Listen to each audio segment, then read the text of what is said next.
Today, we're diving into a case that unfolded in Minnesota back in 2013. Kira Steger, a 30-year-old woman, worked as a store clerk at a clothing shop inside the Mall of America. She was deeply committed to her job and never missed a shift. So when she failed to show up for work on February 23, 2013, her colleagues grew concerned. They attempted to contact Kira, but she didn't answer their calls or respond to texts. Before long, the authorities were alerted to her sudden disappearance.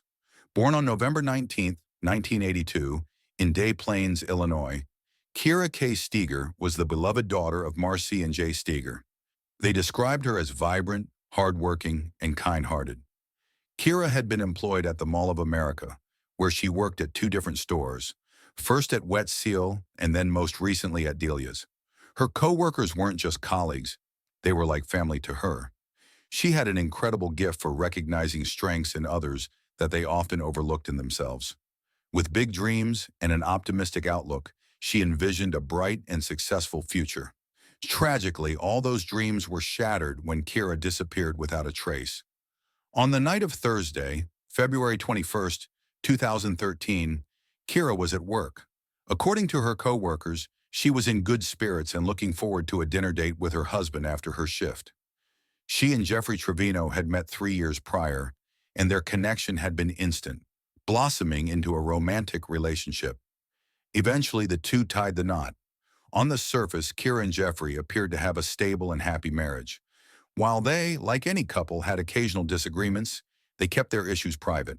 Friends, family, and co-workers were completely unaware of any serious problems between them.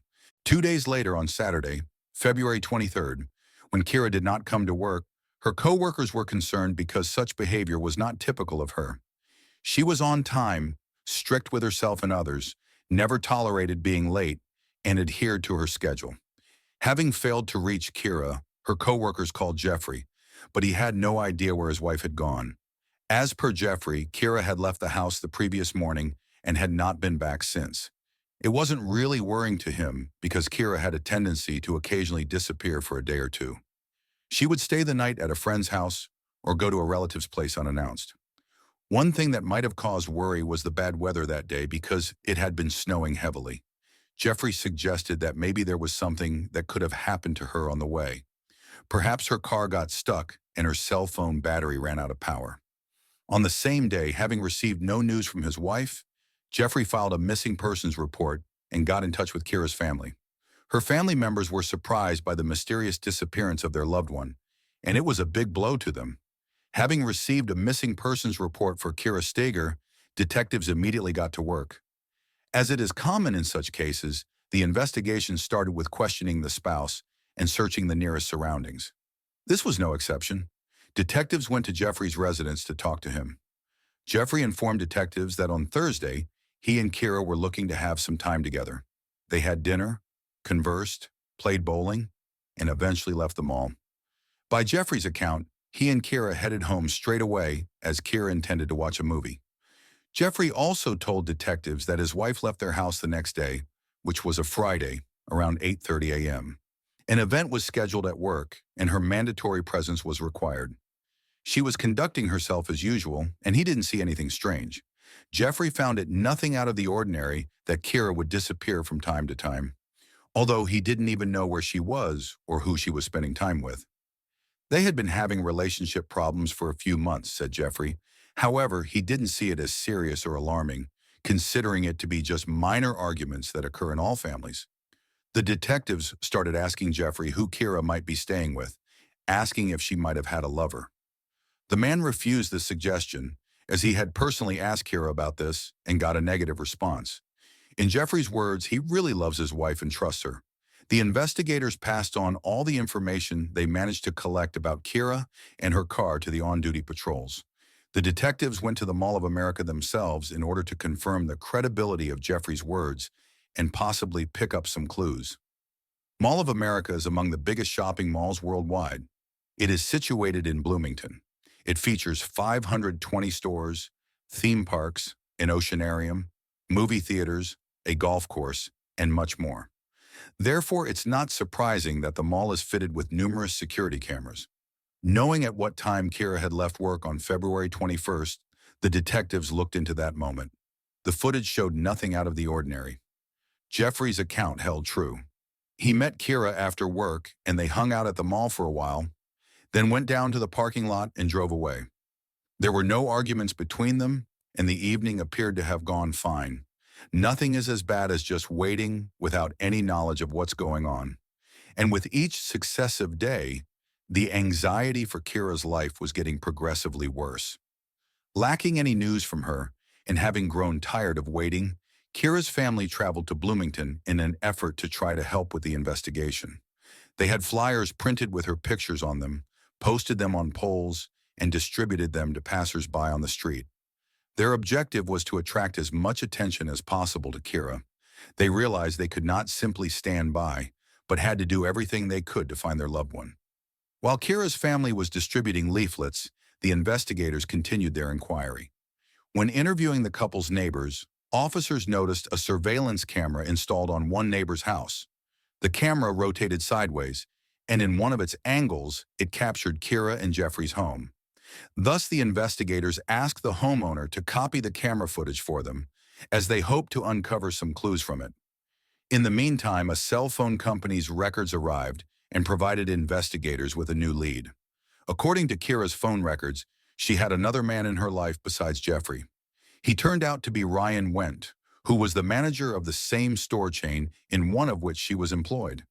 They had a very intense and lengthy relationship and corresponded frequently.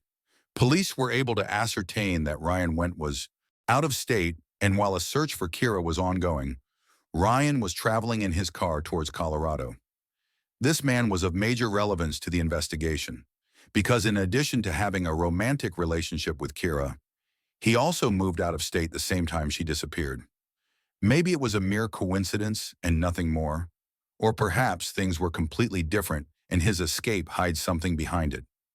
It is the investigators who would have to find the answer to that question. Regardless, the detectives managed to reach Ryan, and he consented to appear for questioning in Colorado, where he was asked many questions. He stated that he last contacted Kira while he was driving his car across South Dakota and exchanged texts with her. These text messages had been sent shortly before Kira's disappearance. Upon reviewing the timing of the text messages, detectives determined that Kira had been in contact with her new lover just as she was dining with her husband. It was abundantly clear from the correspondence that Kira was increasingly becoming distant from Jeffrey. The investigators examined Ryan's phone to determine his location with respect to the cell towers and reviewed his credit card statements. It appeared he was really out of state that particular evening and had no way of being connected to Kira's disappearance. He was released and dropped from the list of suspects on that basis. The timestamp of the messages revealed that Kira was still texting with Ryan even when she arrived home with her husband. However, their communication ended after 11:44 p.m., and since then, Kira's phone has been inactive. It is unclear where he headed next. The neighbor's camera did not record him coming home, but it could have been a mere coincidence as it was rotating constantly. Thus, it is possible, theoretically, that Jeffrey could have gotten back home later in the day when the camera was facing the other direction. When investigators looked at the footage further, they observed that Kira's Chevrolet drove away at 9:21 a.m. Disappointingly, there was no way to see who was at the wheel. A missing person report was filed with the police on Saturday, February 23rd, and the police department got a call on Monday, February 25th, to report the finding of a suspicious vehicle. Near the shopping center where Kira was employed, there are two multi-story parking lots. Security guards noticed that a certain car had been parked there for several days and requested a tow truck. The tow truck driver proceeded to examine the car before picking it up and spotted suspicious-looking red smudges on the trunk lid, then called the police. That vehicle turned out to be Kira's white Chevy. There wasn't much blood, just a few small stains, but it was there, and that was a very bad sign. Kira's purse, which was recovered from her dumped car, had divorce court forms that looked like they had been downloaded from the internet. Additionally, a small dark item lying in the snow behind the car caught the investigators' attention. When they got closer, they saw a rolled-up trunk mat that had dark-colored stains on the reverse side. DNA testing determined that it was Kira Steger's blood. With regret, the investigators began to realize that Kira was most likely no longer alive. This horrible discovery was a severe shock to her family and friends. Their last hope of seeing Kira again was lost. But with this, myriad questions arose in their minds. How did she die? Did she suffer? And who could have resented her enough to have robbed her of her life? The absence of Kira's body compounded the matter, for it was much more difficult to endure the sorrow that had befallen them without it. The detective's top priority now was to identify the person who abandoned the vehicle in the parking lot. The car drove away from the house at 9:21 a.m. Approximately 20 minutes later, the mall's cameras captured it. There were no cameras in the lot where the car was discovered, but there was a camera directed at the path that led to the car. The camera was located near where Kira's car was located. After viewing the footage from that camera, the detectives noticed that a few minutes after the white Chevrolet drove into the parking lot, a man with a hood covering his head appeared in the footage. It was fairly cold and it didn't seem odd that the man was in a hoodie, but the detectives wanted to track where he was headed. It was seen that the hooded man made it across the street and walked to a taxi stand where he had a brief conversation with one of the drivers, then got into the car and drove off. The police were able to determine which company the cabs parked in the parking lot of the shopping center belonged to. Based on the time of the hooded man's interaction with the driver, it was not difficult for the police to identify the license plate number of that particular vehicle. All of the cabs were outfitted with GPS tracking devices, which revealed that the hooded man concluded his trip a block away from Kira and Jeffrey's house and then got out of the car after paying cash. As it left the neighborhood, the cab was caught in the lens of the same camera that had partially filmed Kira in Jeffrey's home. After 2 minutes, a hooded man entered the frame. The low resolution of the footage made it difficult to see his face, but what was striking was the white logo on his hoodie. As the investigators kept viewing the footage, they saw the hooded man walk into the house where Kira and Jeffrey lived. Kira had been missing, which made it nearly certain that the hooded man was Jeffrey. After securing a search warrant, the law enforcement officers headed to the house. At first glance, it looked like an ordinary, unremarkable house, but that was only at first glance. Under closer examination, the criminalists started to find dark red stains in the bedroom of the spouses. There were a few stains on the wall beside the bed, and around 100 of them on the mattress. It was apparent that the bedroom had recently been rearranged and cleaned. When the forensics team sprayed luminol, the floor carpet was practically glowing. It had a lot of bloodstains on it that could not be detected by the naked eye. These stains originated in the bedroom and extended into the other side of the house. Forensics confirmed that it was Kira's blood, and this further convinced investigators that she was no longer alive. Besides searching the inside of the house, police also examined Jeffrey's car. The car itself didn't have any blood in it, nor did they notice any evidence of a struggle, yet they still managed to find something of interest. A gas station receipt was found in Jeffrey's car, issued an hour and 40 minutes before Kira's car was left in the mall parking lot. Based on the receipt information, the purchase was made with Jeffrey's card. Detectives proceeded to that gas station to review the security footage. The footage captured Jeffrey filling up his car, then going inside and withdrawing cash from an ATM.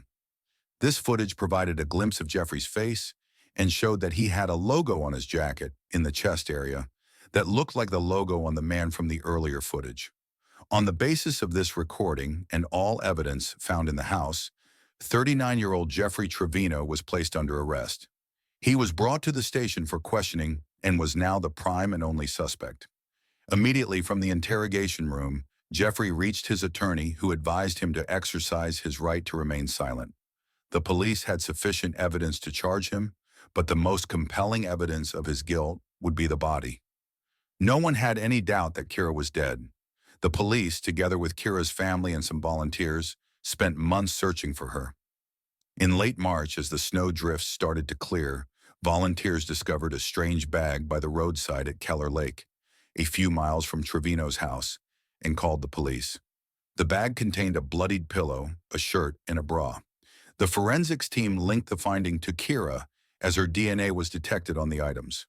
2.5 months following Kira's disappearance, on May 8, 2013, the St. Paul Police Department got a disturbing call. The caller reported seeing what appeared to be a dead body in the Mississippi River. What police officers recovered from the water did indeed prove to be a body. Dental records determined that it was Kira Steger. She suffered severe blunt force trauma to her forehead and a fractured index finger on her left hand. Due to the degree of decomposition, the medical examiners were incapable of establishing an exact cause of death. By October 2013, the case had gone to trial, and a jury reached its verdict. Jeffrey Trevino, 39, was found guilty, though the court sided with the defense's argument that the crime had not been premeditated. Instead, they ruled that the killing occurred in the heat of the moment, sparked by a volatile confrontation. In November 2013, the judge handed down the final sentence. Jeffrey Trevino was sentenced to 27.5 years in prison. He will be eligible for parole in 2031, but for Kira's loved ones, the pain of losing her will never fade. Kira's story is a heartbreaking reminder of how dangerous toxic relationships can become. If you or someone you know is in an unsafe situation, please seek help. If you found this video informative, don't forget to like, share, and subscribe to our channel for more true crime stories. Your support helps us continue bringing awareness to cases like this. Thank you for watching, and we'll see you in the next video.